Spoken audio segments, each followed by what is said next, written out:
your help. I'm And, here. I'm here. I got you. yeah. And so just put in Viewpoint with Father John on the search. Also, if you want to follow me on Twitter to see if I stutter there too, it's at Father John Reed, REID, of course, is the right spelling. And that's our Twitter account. All of God's children are endowed with extraordinary purpose and ability. I'm on a quest to help as many as possible in fully realizing their divinely inspired potential. Disposing of false narrative and embracing genuineness inspires clarity of purpose. My role is to help overcome self-imposed limitations in realizing one's spiritual potential.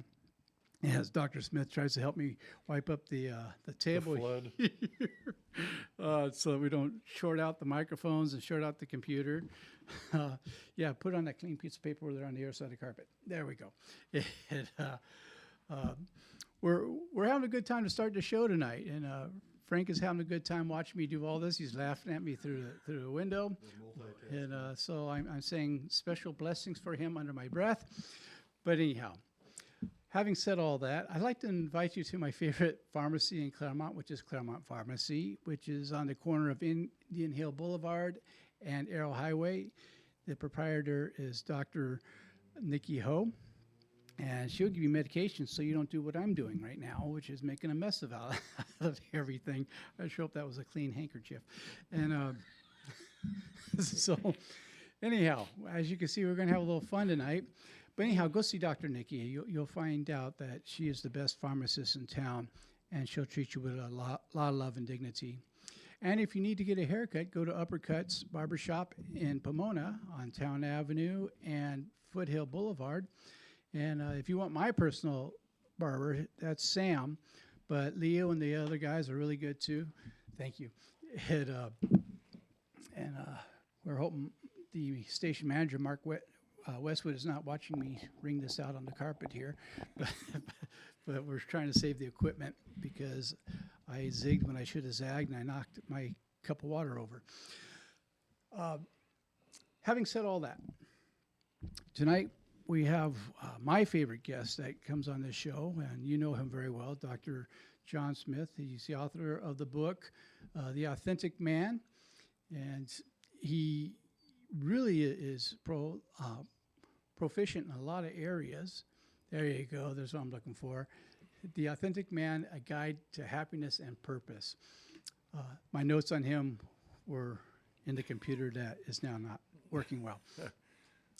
And in addition to being an addiction specialist and being a psychotherapist and a college professor, he has a new thing to add to his educational vita. And what's the declaration you just got now? Well, this is, for some of you, you may know this or know about this. I was selected to be a faculty member for the American Society of Addiction Medicine and training people on what's called the ASAM criteria. Some of you may be familiar with that if you work in the field or you're around it, and it's just an honor. That's a prestigious organization, and so I just wanted to announce that had happened, and just really am grateful that it happened, and I'm looking forward to my journey with them as well. Yeah, and that's exciting stuff, and that's a well-deserved accomplishment. Thank you. I've known you for some time now, and you were certainly well-educated and practiced in the field of addiction. When I say practiced, I don't mean by your own addiction. I mean by your therapeutic skill. Thank you. I better clean that up a little bit. All right. We almost have the table dry, so I think we can start the show now. It's drying quickly. That's good. Yes, That's sort of like my brain. Yeah. And wait till you get my age. Anyhow, tonight we decided that we were going to talk to you, if you saw the announcement on Facebook, about sexual addiction. And a lot of people make jokes about sexual addiction, but it's not funny. And people suffer greatly who deal with sexual addiction, and so do their spouses. I've worked with a lot of people with this issue. I've seen marriages get broken up because one partner or the other cannot not give in to the addiction. And that's a difficult place to be, because you can't just say to your friends, I have a sexual addiction, do do you know a place I can get help? And there are some programs you can go to. Right. Because in America, sex itself is viewed as something dirty when it's not. It's a gift from God and should be used with love. But when we even think someone has sexual addiction, first thing we think is pervert, and that's not what we're talking about. We're talking about something which is out of people's control that they need medical and psychological help Yes. with. So would you take a moment and describe a little bit what sexual addiction is? Sure. First, the DSM-5, Diagnostic and Statistic Manual, the version 5 is the current version of it's kind of the psychiatric Bible. Everything that is considered a psychiatric diagnosis is identified in there along with the criteria for making that diagnosis and such. And as of right now, sexual addiction is not included in there. Sexual addiction is what we would call a process addiction, and the only one that is really in there now is gambling. Wow. As opposed to the drug addiction, which is in there, all the different kinds of drugs. I am pretty sure that in one of the upcoming revisions or additions, they will probably include that. Also, they're looking at including possibly cyber addiction as well.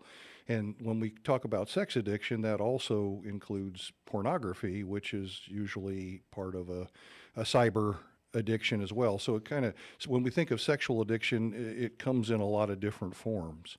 And I think we could safely say it exists even though it's not officially recognized. So what is it? Well, obviously we were talking about how, obviously sex is a very normal thing for people to experience, and sexual desires, sexual urges, sexual needs, sexual practices are normal. When does it become a problem? Well, it becomes a problem when it begins to interfere with a person's normal functioning. What does that mean? Well, it's interfering with relationships. It's interfering with work. It's interfering with hanging out with friends. It's So in other words, I have to engage it's a compulsion. I have to engage in this behavior in spite of the risks associated with it, whether it's risks to my personal life, whether it's risks to my health, whether it's risks to my safety. Right. That's when it takes on a life of its own. That's when it becomes what we would call a process addiction. It's interfering. A danger to your profession. Absolutely. I was thinking about what we used to tell people when we're trying to explain alcoholism, the difference between a problem drinker and an alcoholic. If alcohol is causing a problem in your work, your home, and your reputation, any one of them maybe, any two or three of them, definitely you're an alcoholic. Right. And I think using that thumbnail sketch of it, I think that says a little bit about what you're saying right now, that the symptoms of sexual addiction are how this addiction is affecting these parts of your life, and you have to do it anyhow. Right. That's what a compulsion is. A compulsion is an urge, and then engaging in the behavior, whether it's sex or whether it's shopping or spending or name your compulsion, but engaging in that behavior causes a release or a relief that relieves that tension or anxiety that's built up, and then the person can go about functioning. The problem is then that tension comes back, and the urge or compulsion to engage in that behavior again comes back. So, and basically the person loses the ability to control that urge and control that behavior. So that's when it takes on what we would call an addictive quality, because the person no longer is in control of that, it's in control of them. Well, I'm going to ask a few questions that some of the listeners might be wondering about. Okay. They may seem like common sense questions, but not always. So, does everyone who hooks up with a prostitute a sex addict? Not necessarily. Very Right. good. How, Okay, keep going. how about everyone who watches pornography? Absolutely not. Okay. And there was a third one, but my dementia is kicking in. And, I guess I got distracted just talking about sex. Yeah. Is everyone who does self-stimulation, what we What call you can't, yeah, yeah, yeah. are they addicted? No.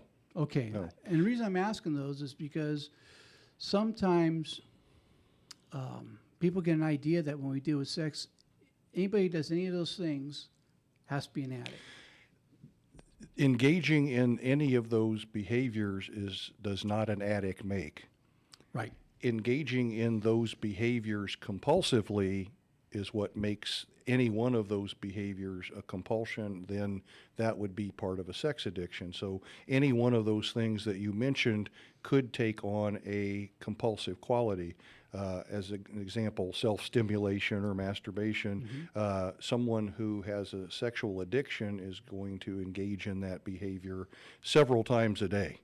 Right. Generally, so it's not necessarily just the frequency, but you can imagine if I'm doing that several times a day, a good chunk of my day is being taken away by that behavior, and it's keeping me from engaging in other areas of my life. So and if I have to do that before I can engage in other areas of my life, whether that's my job or school or relationships or other activities, if I have to do that first or instead of, that's when it's crossed the line.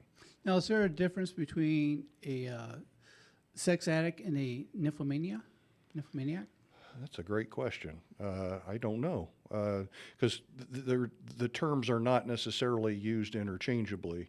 Right. So usually we would have described someone who's a, quote, nymphomaniac as someone who is always needing to have sex.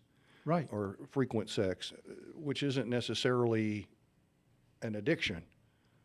Okay. Okay, and there are other conditions, by the way, that can cause someone to become what we call hypersexual. For example, that's a it's very common that's a symptom of bipolar disorder, especially a manic area. There are some people who are using certain drugs, in particular stimulants like methamphetamine and I was just cocaine, thinking that. who become very hypersexual under the influence. So that term nymphomania probably isn't very descriptive anymore. So we just have to look at, again, what makes that behavior go from normal to abnormal.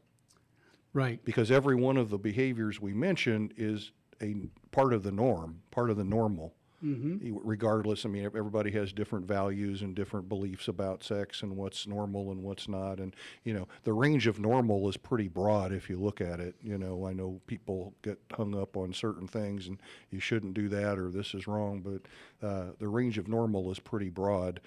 So that's not the issue. It's when does normal become abnormal? Or on Young Frankenstein, I can't even say it now. Abnormal. Yeah. Abnormal. It's true. It's true. Well, we're at our first commercial break, and you're listening to Viewpoint with Father John. Our guest this evening is Dr. John Smith, and we'll be back in 90 seconds.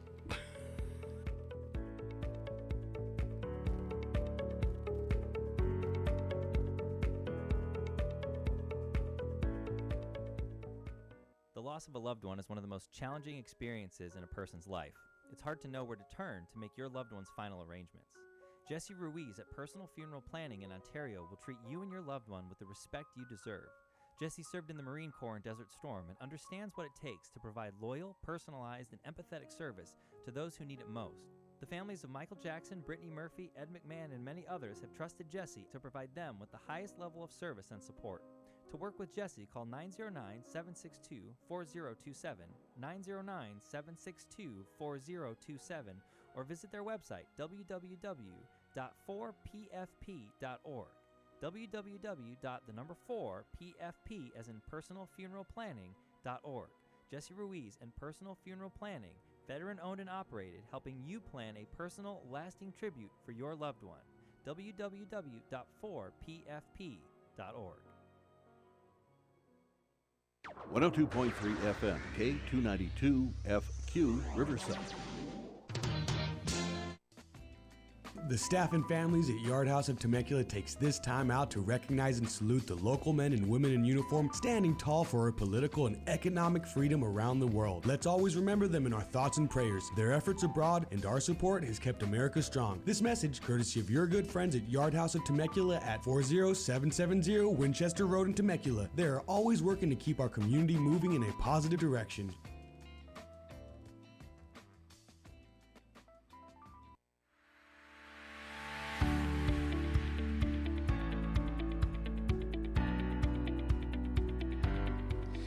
And welcome back, friends. You're tuned to NBC Radio, KCAA, 1050 AM, 102.3 FM, 106.5 FM, or you can listen from anywhere in the world at kcaaradio.com. This is Viewpoint with Father John. I am your host, Father John Reed, and a quick shout out to the best sound engineer in the business, Frank. I saw some wonderful pictures of you and your girlfriend on Facebook. She's sure is a cutie, and I'm glad to see you two are getting along famously. And how are the two of you doing? We're doing good. Yay. In other words, if she's good, you're good. Exactly. That's good. We're always both good. Well, when we're not, we help each other. So. Good. Well, we send our hello and greetings to her, and glad that she's in your life, and we can't wait to do our interview of her to make sure that she is suitable for our son in the sound booth. Thank you. Dr. Smith and I are talking today about the issue of sexual addiction. By the way, he is author of the book, The Authentic Man, the guide To happiness and purpose. to happiness and purpose. Thank you. And even a good book for we with dementia. And actually, all kidding aside, I've read this book a number of times. It's that good. And I highly recommend it to you, our listeners, but also not just for the men, but for the women as well, because there's stuff that is good information for women to be acquainted with. And so by all means, and please forgive me tonight, I'm struggling a little bit with the dementia. I really am. It's been a tough week on that. And I promised early on after my diagnosis I would keep you up to date to what's going on. So I've had a flare-up for about a week and a half now, and this week was really tough. So if I seem a little out of it, besides spilling my water and we having to do emergency cleanup here. I feel like we joined a hazmat fire company. It worked, man. We got it. Nothing shorted out. That was the good. That's right. That was the good thing. Some things were. Yeah. So we're talking about sexual addiction, and the reason we decided to talk about this, I mentioned a couple weeks ago to Dr. Smith, asking him if he'd come back on the show. He's one of my favorite experts, and he really does fulfill that role, expert, because he's the top of his class, and that's according to my never humble opinion. But it's my opinion, but I'm right. Thank you. And I thought, this is something that really doesn't get talked about. It gets, put in with a lot of, sort of in the shuffle with talking about addictions, but it doesn't get the attention it deserves. You mentioned in the DSM-5, it's not even listed. Right. And it should be. I believe so. Now, I remember when the DSM-R and DSM-3R came out, Right. Which is a while ago. Couple of years. I was in practice back then. Yeah. Okay. It was on a stone tablet, I believe. It took until the DSM-4 before they stopped listing homosexuality as an emotional, that's correct. Psychiatric issue. Yeah. So we still have a long ways to go. And because we have a long ways to go does not mean there are not people suffering from these things. Before they started widening the range of post-traumatic stress disorder, I remember some of my colleagues and I dealing with people who grew up around addiction as chronic shock syndrome. Now, you won't find that in the DSM series, Nope. but it's a very real thing. It actually wasn't even until the 90s that they actually came up with a diagnosis called post-traumatic stress disorder. Yes. So, these things kind of come around when there's a consensus opinion, and I have my ideas why some things are included and some things aren't, but, probably shouldn't say my opinions on the radio, but it has something to do with money. Excuse me. No, I get that. But I get that. that's just my opinion. And part of the money, and I'm just going to say it because I'm not nearly as humble as you, is that insurance companies don't want to pay for these things. And if you put them in the manual, then they're official diagnosis and they're eligible to be paid for. That's right. Correct. And there are treatment programs for what we describe here this evening as sexual addiction, and they're very good treatment programs. What are they actually treating? So they're treating the behavior, of course, when I mentioned the compulsive behavior, the need to do whatever it is the person does regarding some compulsive sexual behavior or act. Right. Again, there are some common ones. You mentioned paying for sex, visiting Right. prostitutes. Again, by itself, that's not indicative of a actual addiction, unless the person does so at their own risk. Of course, they do that anyway. But if they're doing it on a regular basis, and especially if they keep doing it and avoiding actual relationships with other people, or they're in relationships with other people and they still do it outside the relationship, that's when the lines start to get crossed. Usually, and not always, this is don't take this as an always. But usually, sexual addiction is rooted in shame, as is many addiction, and Yes. many people who engage in what we would call sexual addiction or compulsive sexual behavior have been victims of trauma, usually sexual trauma, but not Right. always. So we have to keep all of those things in mind. So if we're treating somebody, we're really treating all of those things, not just the sexual behavior. That just is the form in which the person is acting out. Other people go to the mall and spend a lot of money they don't have. Other people use substances. So it's a way to self-medicate and find at least temporary relief of whatever their pain is. And some of that pain, one, can be fear of intimacy, but also sometimes it's just a need to be held, but you don't know how to go about getting that in a healthy fashion. And I've seen the metamorphosis in the use of prostitution to a lot of it now being done through massage parlors. Mm-hmm. And not all massage places do that. I have a place I go to for massage therapy, and they don't do that. I've seen them throw people out of their place because they went in looking for that. It's a very safe place. But I've also talked to enough people who have worked in the industry that some of their clients came in because they just want to be held. Uh-huh. Well, intimacy is an interesting word. When we say intimacy, most people think about sexual intimacy, which Right. of course is a form of intimacy, but I like to teach intimacy, into me you see. Oh, I like that. So into me you see, meaning how vulnerable am I willing to be with you? How much of me am I willing to let you see, and vice versa? So a true emotionally intimate relationship is where we both feel safe with one another, and sexual and physical touch and sexual intimacy can be a wonderful part of an emotionally intimate relationship, but you can have all the sex you want without having any emotional intimacy whatsoever. So Yes. they're not, they can go hand in hand, but they're not mutually exclusive at all. Yeah, and I get that. I've done couple counseling with couples that they tried to use sex to fill those other things, and they couldn't, and both people felt so alone. Mm-hmm. Or one partner would use it as a form of control of the other partner, Mm-hmm. and that's disastrous, just disastrous. And to me, it's a form of abuse as well, but that's just my Right. personal opinion on that. So this is quite a broad topic, no play on words there, that people don't set out for this. They don't say, one day I think I'd like to be addicted No. to sex.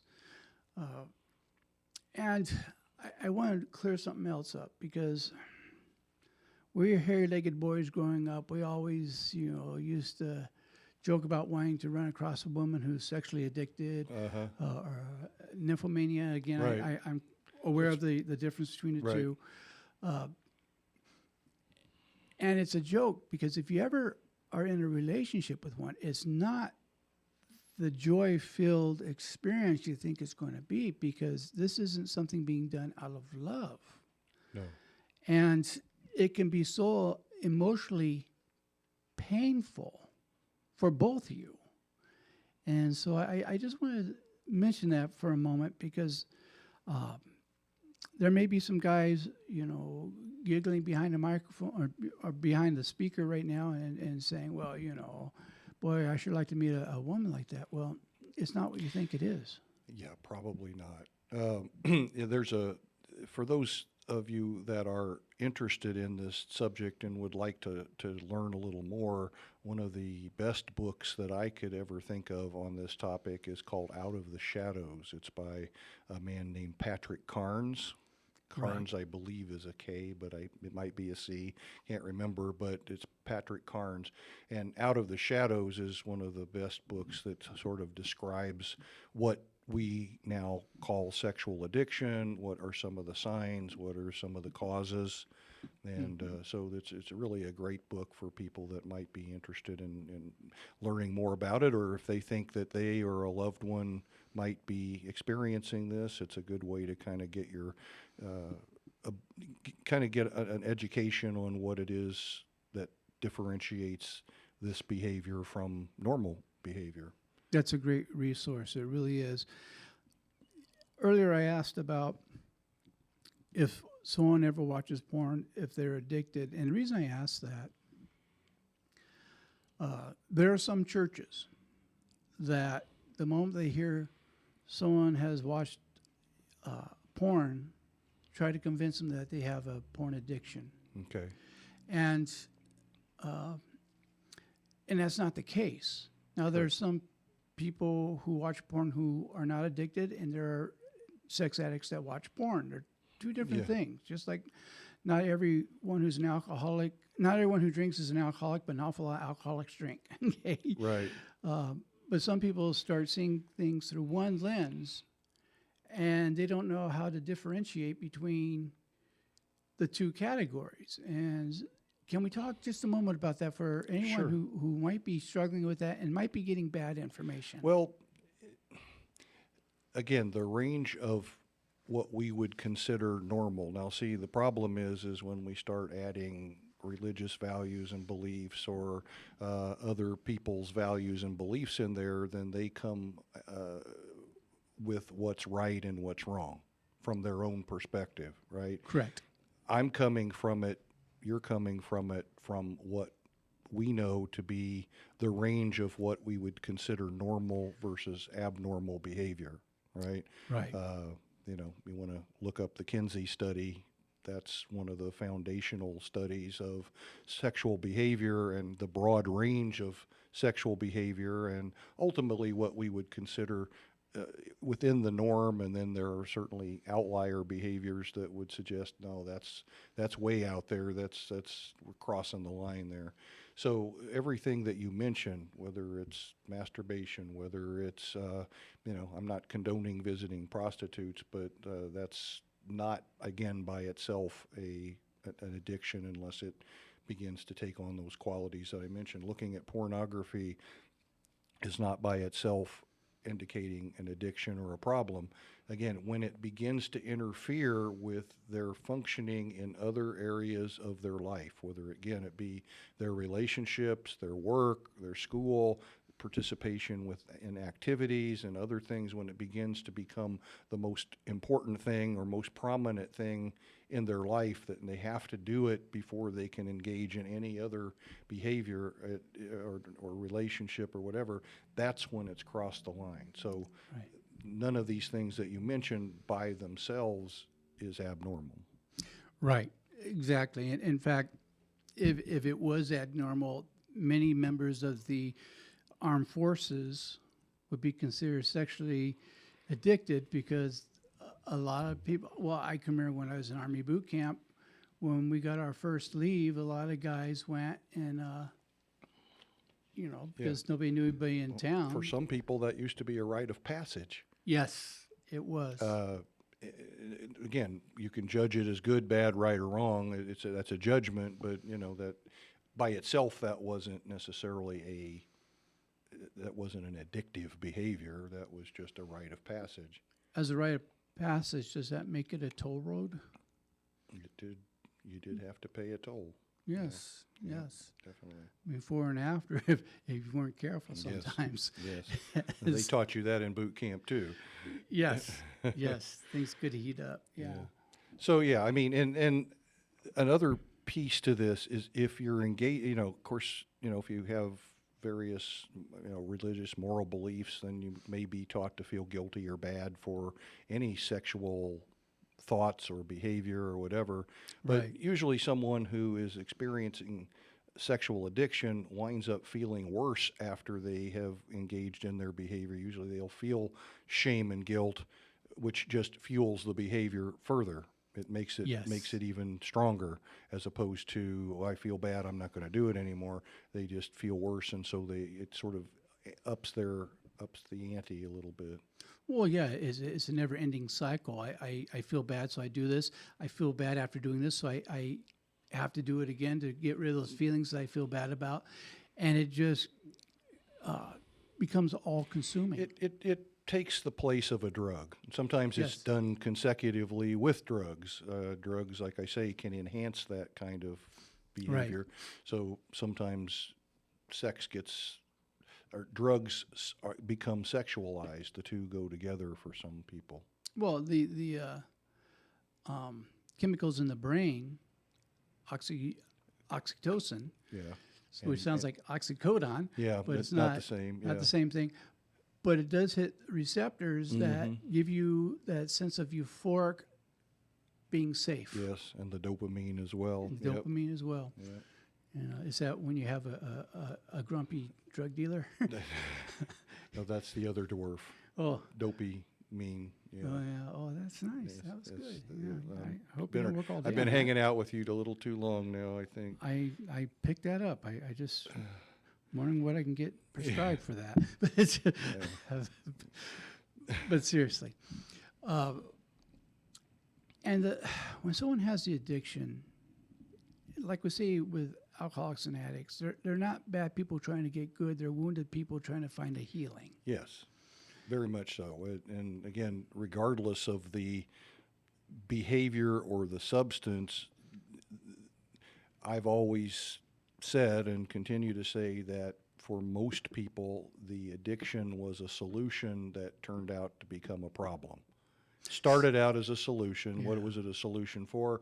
Some sort of emotional pain from some sort of emotional or physical trauma that ultimately one day somebody said, hey, here's a drink, or here's a drug, or hey, let's do this behavior, or you engage in that behavior, you go, wow, where's this been all my life? Because all of a sudden it relieves that emotional pain. It might stop one from having bad thoughts or memories, and you go, okay, now I found the solution, and you keep doing it. Well, ultimately that takes on a life of its own, becomes a problem, an addiction of some sort, and now we have two issues. We still have what caused it, that trauma or that experience, and then we have the behavior that has taken on its own life, and we call that an addiction. Now we have to treat both of them.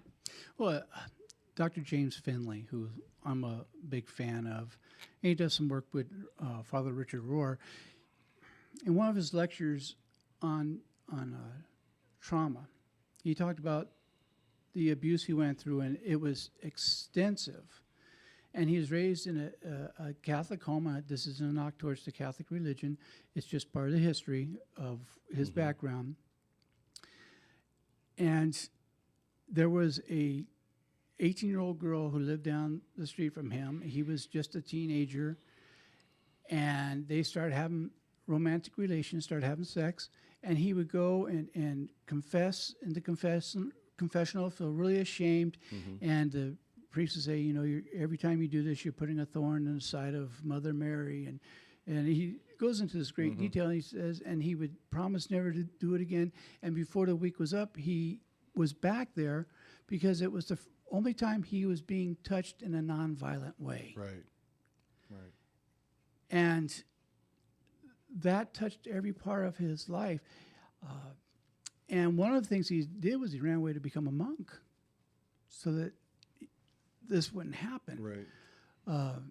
And that didn't wind up working out for him, even though as one of his spiritual directors, he had Thomas Merton, which is, can't get better than that. Right. So sometimes it's that need from some type of tenderness that can lead to it. It's not the ultimate cause, but can lead to it. Frank's looking at me like I'm going to have some great needs if I don't go to commercial, probably needs for medical care because he's going to bop me upside the head with a microphone. So you're listening to Viewpoint with Father John. We'll be back in 90 seconds.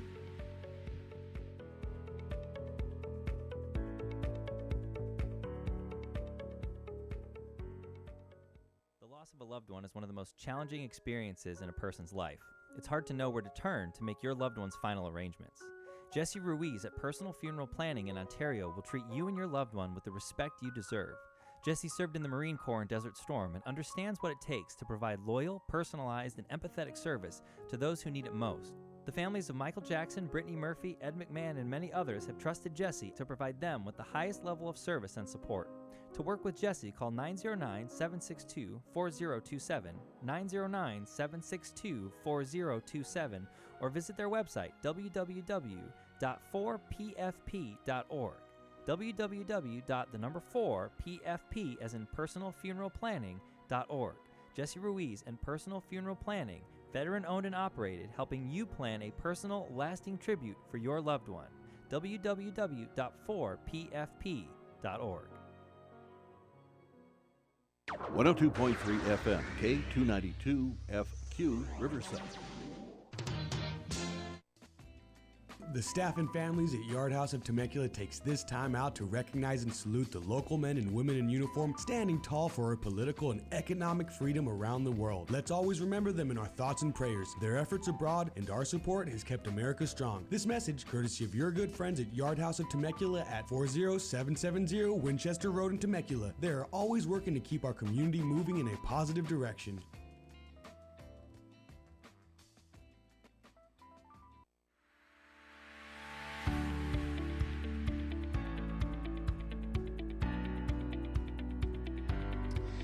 And welcome back. You're tuned to NBC Radio, KCAA, 1050 AM, 102.3 FM, 106.5 FM, or you can listen from anywhere in the world at kcaaradio.com. This is Viewpoint with Father John. I am your host, Father John Reed. My guest this evening is the one and only Dr. John Smith, the true Smith, the true Smith. And tonight we've been discussing sexual addiction, and we've talked about the problem. Now we want to talk a little bit about solutions, and that could be a little more difficult than it seems. Now, I know there's some programs like SLAA, Yes. Sex and Love Addicts Anonymous, SAA, which was one of the original ones, Sex Right. Addicts Anonymous. Right. And my personal opinion on this, again, I want to express this as my personal opinion. I think those programs are good and important. I also think that therapy should be included with a private therapist. That's just my view on it. Well, I would agree because of the complexity of this kind of issue. right? Right. Because remember, I said that very often, I mean, it's almost always it's rooted in shame, and the shame is usually rooted in some sort of traumatic experience that usually dates back to somewhere in earlier childhood. Now, of course, some people say, well, it's always about childhood. Well, actually, it kind of is. For most people, that's when the stuff happens to people, and when we think about stuff happening to people, sometimes what happens has an impact or an effect on a person throughout their life unless they get help in changing that. Now, some people don't need therapy. Some Okay. people can help themselves and do things that are helpful. Some people could maybe go to the 12-step like SLAA or SAA and that be enough. But I agree with you that you might be able to put a Band-Aid on it, but you're not going to be able to deal with the root cause. And so if you can deal with the root cause of what's driving this behavior, then you can heal. Once again, it's getting back to causes and conditions. Yeah. And I think that is important. If you don't get to the root of this weed, so to speak, I'm just using that metaphorically, then you're just cutting off the stem and it's going to keep growing back. Yeah, let's think of the behavior as a symptom. Right. And it's a symptom of something, what's causing that behavior. And, that's where whatever happened is having an effect. And again, that behavior became actually it was a way to cope with whatever the pain was. And what turned out ultimately to be maladaptive was originally an adaptive behavior to deal with that emotional pain or to numb themselves, to forget. Like you say, some people used it they equated sexual touch with love and intimacy, and so everything became sexualized even though that wasn't fulfilling. They wanted more. So, all of that stuff. But that's what therapy's for, folks. And, not everybody that goes to a therapist is mentally ill. I wouldn't consider people who have this condition necessarily for everyone to have a mental illness, but they definitely have pain and shame that is driving their behavior. And if that doesn't get dealt with on a therapeutic level, then that's not going to go away on its own. Exactly. And just trying harder is not going to fix the problem. Right. And so many people I've seen just continue to try harder. They make promises to themselves. They make promises to their spouses, to their priest, or their minister or rabbi, whoever they make promises to. They sometimes will write down the promise, make a contract with themselves. I'm not going to ever do this again. Right. And like I said earlier, they cannot not do this Yes. if they don't get the causes and conditions. If they Yes. don't find out what the wound is, they're trying to seek refuge from. And I think that's really what it is in my view, is they're seeking refuge from Yep. something, whether it's shame, whether it's abuse as a child. And Yeah. I have seen in many cases where someone has been sexually abused as a child that they later, surprisingly, to some people, develop a sexual addiction. Right. And if you never deal with that pain, you're just changing seats in the Titanic. The ship's still sinking. Right. Right. I mean, yeah, I can maybe put a Band-Aid over the symptoms, but the wound's still festering underneath the Band-Aid, and it's going to come out somehow, some way, in some inappropriate way, until it gets dealt with. I've seen cases where people have committed suicide because they couldn't deal with the shame of the addictive behavior of sexual addiction. And these were wonderful people. Right. And they didn't know that they could get help or that it was okay to get help because they felt so ashamed of the addiction in itself. And that's what I want to talk about tonight is so that maybe someone hearing this show tonight will not have to murder the person with the symptoms. Right. Because it's really murder or killing someone they don't know. That's true. In many ways, that's true. And again, if everyone understands that the behavior is taking on its own kind of personality, if you will. You can't, it's when it gets involved and interferes, to basically takes over a person's life so that they can't function in the normal areas of life without engaging in that behavior, or that behavior is engaged in instead of healthier, more appropriate areas like relationships and things like that.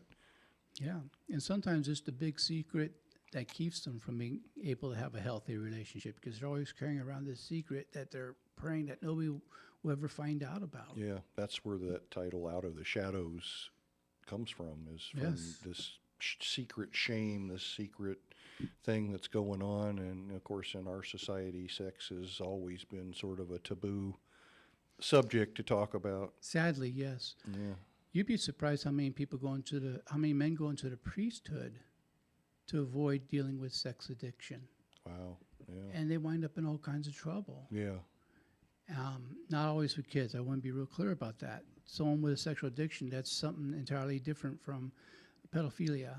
Right.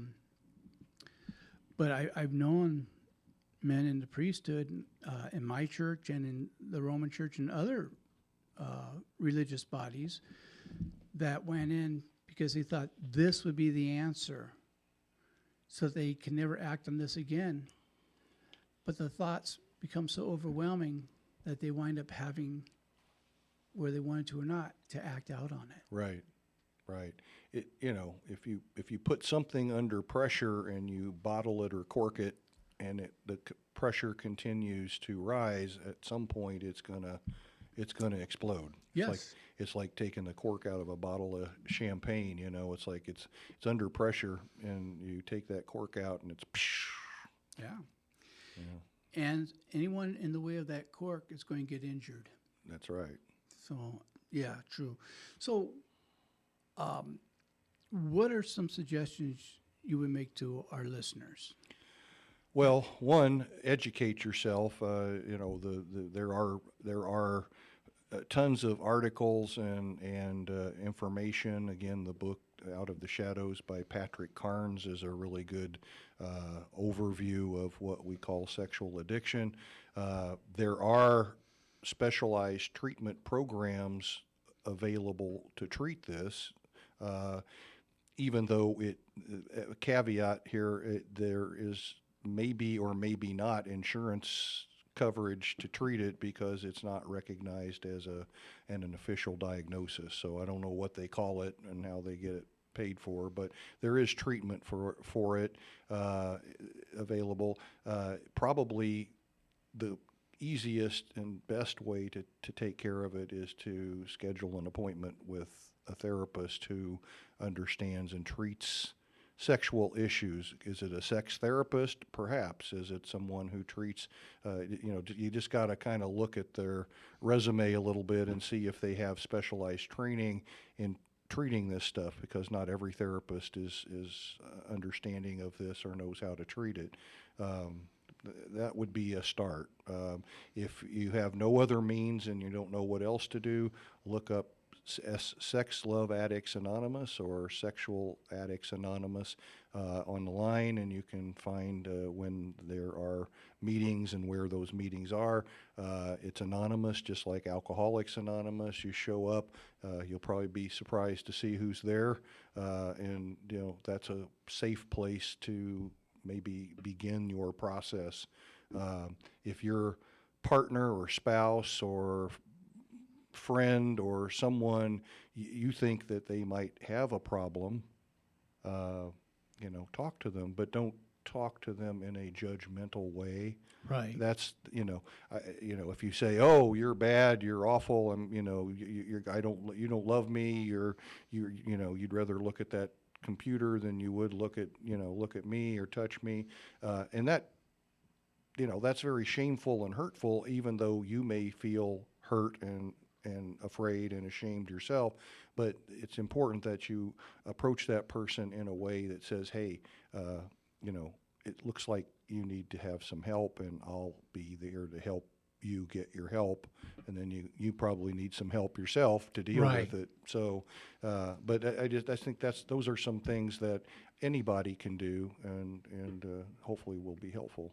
I'm glad you mentioned the last part, because I was just going to mention, if you are in a relationship with somebody suffering from with sexual addiction, you're suffering too. Mm-hmm. And as such, it's a family disease.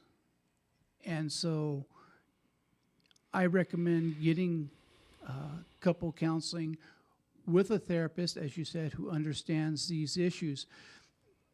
Not any therapist that says they specialize in everything is really not good of anything, Right. at anything, as far as I'm Right. concerned. There's some things as a therapist I deal with, and some things I don't. There's some things you deal with as a therapist, Right. some things you don't. So I'm glad you mentioned that, look at what their specialties are, and if this is them, then that's someone that's good to consult. Now, just because you consulted with them doesn't mean they'll be the best one, but they can, if they're not, they can help you get to the best one. Right. As I knock on my microphone. I'm Yeah, doing yeah, a yeah, hell of a yeah. I job. mean, getting, kind of, I guess, related, but yeah, finding a therapist that fits is sort of like going and buying a pair of shoes.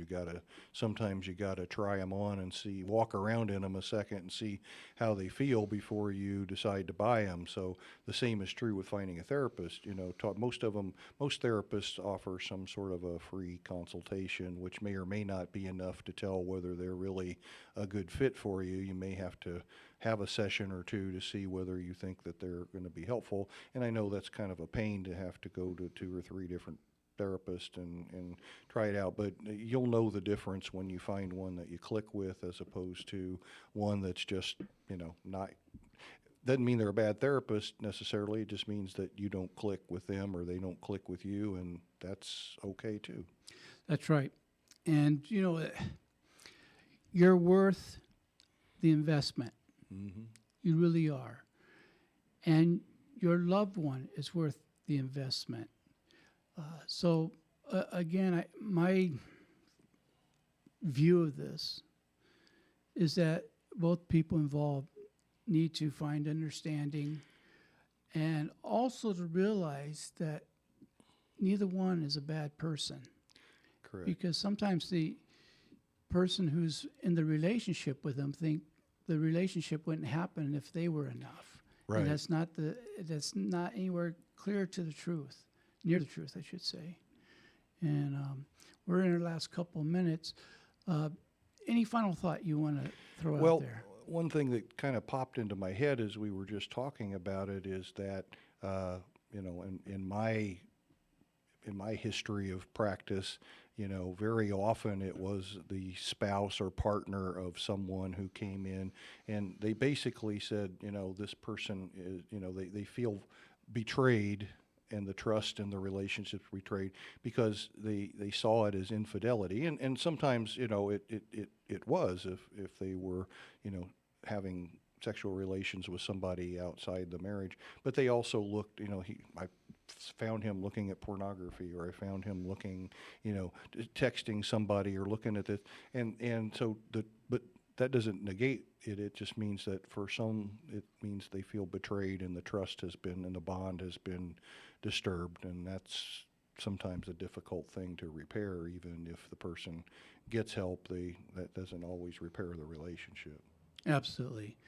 Well, I want to thank you for coming in and being such a great guest again. I know that the listeners benefited a great deal. I benefited from it because you shared some things that will serve as continuing education for me, so I thank you for that. You're welcome. Our guest this evening has been Dr. John Smith, a college professor and credentialed in many areas, and the author of the book, The Authentic Man, A Guide for Happiness and Purpose. Mm-hmm. And if no one told you this week that they love you, let me be the first. And be good to yourself. If you're dealing with these things, you're not bad. You just need help, and help is out there. So I really, really want you to know that. You can reach out to me, and I will try to help get you into the right hands as well. So we'll be back with you next week. Be well, be safe, be loving.